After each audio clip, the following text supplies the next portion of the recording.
Олон жил барилдсан спортоор хичээлсэн тамирчдын нэг том зовлон байдаг. Энэ бол бэртэл гэмтэл юм а. Хуучин бэртэл гэмтлүүс сэдэрдэг. Одоо барилдгаа уйлсан бараг бүх бүхчүүд хагалгаанд ордог, шүрмсөө залгуулдаг.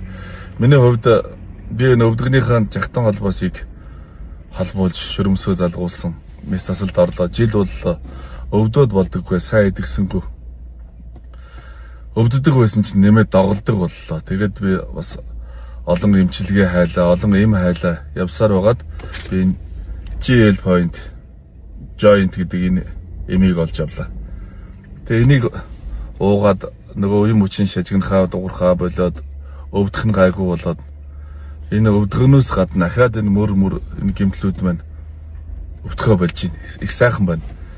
Өдөрт 2 ширхгийг уугаад л тэгэл хангалттай болт юм байна.